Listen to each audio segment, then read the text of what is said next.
Good afternoon. My name is Synovia Reynolds Parks, and most of my students call me Mrs. Parks or Professor Parks. So, as we are trying to educate our children at home, I thought I would try to help our parents understand what we are being asked to do because this is not something that we are used to doing. But it can be fun if you are willing to participate. Homeschooling for elementary school learners. How do you feel about being your child's main source of education while in social isolation? I am so happy and I am so blessed because I get to work with other students and I miss out on being able to educate my own at home. So now I am getting the opportunity, or more as wanting to help other stay at home moms find things to do that are educational and fun while we're all at home. Can social learning change a classroom or a school? Yes, it can. We are all about to shift the power of educating our children back to the parents with the assistance of the schools. What assistance are our public schools to provide? Everything each child needs to learn and to be successful during their scholastic journey, as each student learns differently. This too shall pass, as we can work together to keep the knowledge flowing to our children. Yes, now we get to socially engage with those educators and teachers that are with our children Monday through Friday, 7 to 2:30. Some schools are still in basic 9 to 3:30. It just really depends. So now we must all put that together. And here's just something that I would do every day with my fourth grade class, because they're getting off the bus. They're coming from wherever they're coming from, different external environments. And now we're asking them to come ready to learn, to calm down, and listen and participate. So I normally start them off with a song that they can dance, jump up and down to, follow the leader. We do the Macarena dance. There are a lot of fun ideas that you can do. And since we were in a school, everything that they might listen to at home is not appropriate in the classroom. So the closest genre of music that is appropriate is gospel music without saying God and or Jesus. So the best group that I could find that was relatable to children and teens was the Walls group. And there's the link provided should you want to watch the video called Happy People. Moving forward in the rest of this video, we are going to do 2 movie reviews. Our children were sent home with a packet, movie reviews with the instruction to watch 5, and then answer 5 questions about the movie. I took my son to see Coco, which is about Mexican American culture, Hispanic culture, as they practice the Day of the Dead. And I had the amazing opportunity to have a classroom full of English as my second language learners. So I wanted to find them movies that looked like them. And then second, I wanted to follow with the teacher, and the lesson in Storytown was on starting a business. And with starting a business, I Googled online to find movies about kid entrepreneurship, and there was an amazing video by Black Excellence on YouTube, and it had a video about the 10 kid millionaires. That was amazing to watch. And they were all African American and children of color. So that was awesome. And my son was so excited after he watched that. It was about 6 minute video. Okay, we're going to go into the two movie reviews. The movie Coco. Let's test your knowledge. But before we go on to the questions, I did post Friday the questions that we're going to discuss and where you can find the movie. I know a lot of us went to go see Coco at the theaters, and it was such an amazing movie about a young man who loved to sing, but his family was against music in general. And instead of following in the family's original tradition, which was a singing family, they became shoemakers. So we will go over some of the key questions, themes, plot, and summary. Who was the main character? The main character is Miguel. The movie is entitled Coco. Name the three supporting characters: Coco, Ernesto de la Cruz, and Hector. Coco, great grandma. Ernesto de la Cruz, he is the villain in the movie, and Hector is Coco's father. What is the theme of the movie? I characterize it as a folklore tale narrated by Miguel. Coco is starting to forget her father's image in a picture as it continues to disappear throughout the course of the movie. Why is his image disappearing throughout the course of the movie is what we are also following along in that plot as well. What was the main problem? Well, Miguel, being the main character, dreams of becoming a musician, even though his family strictly forbids it. His great-grandma, Amilda, banished music and started a family shoemaker business after her father, Avesto, left the family to follow his dream of music. How does the movie end?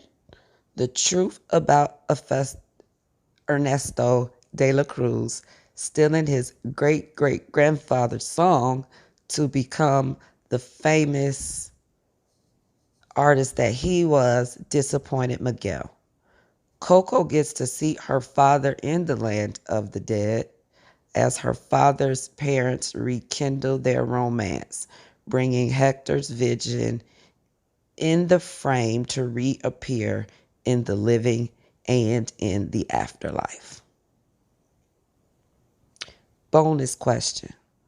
What is the name of the holiday Miguel's family celebrates? The Day of the Dead. Okay, the second movie was in line with the Storytown theme of starting a business. So when I went through Google, Boss Babies came up, and it was done in 2017, and it's basically about a mom and a dad who bring a baby home from wherever and there is a older brother who just really is not feeling having a baby brother in the house.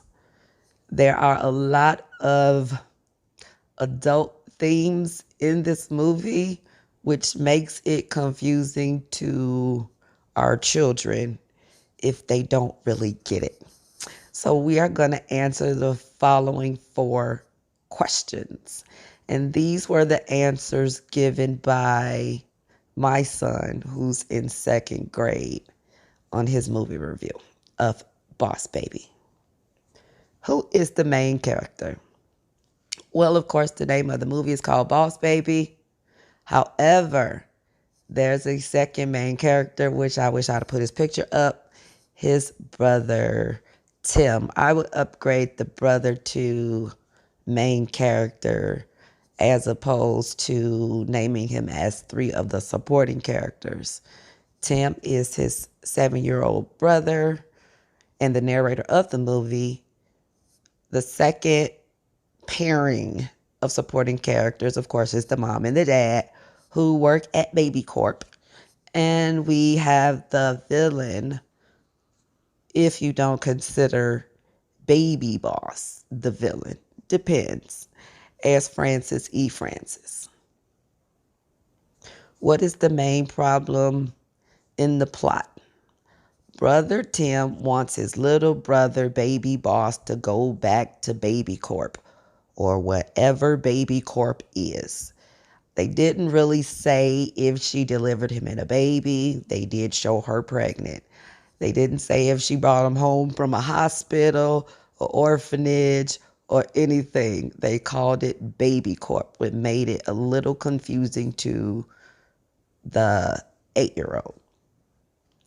Tim is envious of the new baby's attention, not to mention the suspicious and odd acts his parents are oblivious to. Parents think everything the baby does is cute, from changing them to them spitting up to all of that is the cutest thing ever. When the baby hits back and scratches you back in the face. Have you ever seen a parent get upset at a baby? No, they call it, oh, so cute. There is a big secret about the baby formula that the Boss babies drink. There are a lot of Boss babies. Of course, Boss Baby in this movie isn't the only baby who has been drinking the formula. What was the solution to the main problem in the plot? Tim and Boss Baby team up to make sure the puppies do not get the same formula as the gifted Boss Babies to help solve his problem of losing the attention of his parents. Once the formula is destroyed, all the Boss Babies will lose their adult abilities and go back through Baby Corp. So again, there are 2 plots going on at the same time. That Tim and Boss Baby don't like each other because what siblings do. And he's 7 and a newborn baby came through the house. He discovered, and they all discover, that it is the formula that gives Boss Baby the ability to speak and talk as an adult. The parents do not understand him while he's speaking as an adult. They only hear baby talk. The villain wants to take the formula being given to babies to puppies to create these super puppies that humans will love forever, and we will no longer need babies. Francis would prefer to have a puppy than a baby. Would you recommend this movie to a friend? Why or why not? Devlin's response: no, I would not, because babies do not talk. The movie made me cry at the end when they sent the Boss Baby away. Well, my first question was, why did they send the Boss Baby away? Well, once the Boss Baby stopped receiving the special secret formula, they lost their adult abilities, So they appear to send Boss Baby back through Baby Corp, which in the end, when he gets the tickle test, he laughs. Movie ends. Kind of cool because in the beginning, he's tickled and it doesn't bother him. It doesn't make him emotionless at all times. A lot of subliminal messaging related to adoption, favoritism, jealousy, babies given factory created milk were some undertone questions that Devlin asked that I had to be very cautious and honest in the answer because he does understand really where babies come from and where they get their source of milk as a baby. So it was kind of hard to turn baby corp into the life cycle of a baby to a child. So I tried my best, and I hope my feedback will help you explain to your child some of the subliminal adult themes that the movie suggests. So here are two bonus questions. What was the name of Tim's favorite toy? This bargaining that Boss Baby does to Tim to get them to work together came through this metaphor of Tim's favorite baby toy of Lem Lam. That was so cute. And who owns Baby Corp? Again, Boss Baby wants to make sure that the puppies do not get their secret formula. And his parents work at Baby Corp. But Francis invites his parents to go to Puppy Corp on a vacation in Vegas. And not to give away the whole story if you haven't watched the movie. So there's a cliffhanger if you would like to go and now watch the movie with your child and go over some of the themes and clear up some of those adult things that they will be walking away with confused. So we are at the conclusion of the two movie reviews. Parents, yes, we can do this together, and you are not alone. Each one teach one. So tomorrow I am going to go over a presentation to help us review vocabulary words, definition, spelling lists, and handwriting with your learner while at home. Our students were sent home with several packets full of worksheets to keep them busy and engaged, but only for a short time. Some families are without some of the basic necessities needed to even participate in online learning. So I am going to try my best to give visual resources through PowerPoint slides and my auditorial instruction of some of the work that my children will be doing. Last week's slides were posted with the fourth grade spelling list if you like to go back to view those, and we will go over them together on how to teach the spelling words. That includes diction using LRSR, which is a teacher methodology that I came up with learning with my English as their second language learners that were amazing, which is listen, repeat, spell, repeat. Your learner will listen to you pronunciate it. They will repeat you pronunciating it. You will spell it for them and they will repeat spelling it to you and repeat saying the word with proper diction. We can go on and on and on like rock and robin with this exercise, which is very cool to do in a social learning environment.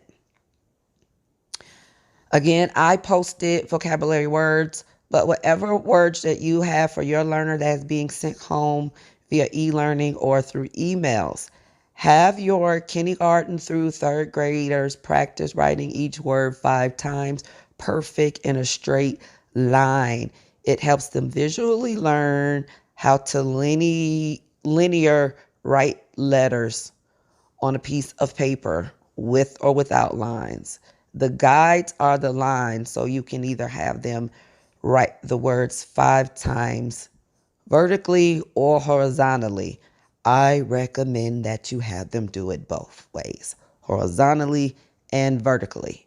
For fourth through sixth graders, write their spelling words 10 times each, horizontally and vertically. Have them use a ruler, because a lot of our learners, as they get to the fifth word, their letters get bigger. They're tired of writing it. It gets lazy and it's sloppy, and I send them right back to do it again. And if they are motivated in learning and doing it right, they will be a little bit upset, but they will go back and hand in perfect penmanship of those vocabulary words. It's a win-win for everyone. Adios. Goodbye. See you tomorrow. Have your learner listen and go back through this informational presentation with you, and or they can go over the answers, rewind back to just segment it out the part that we talk about the movie Coco and Boss Babies. And I will be giving vocabulary words out tomorrow. Nos vámonos mañana.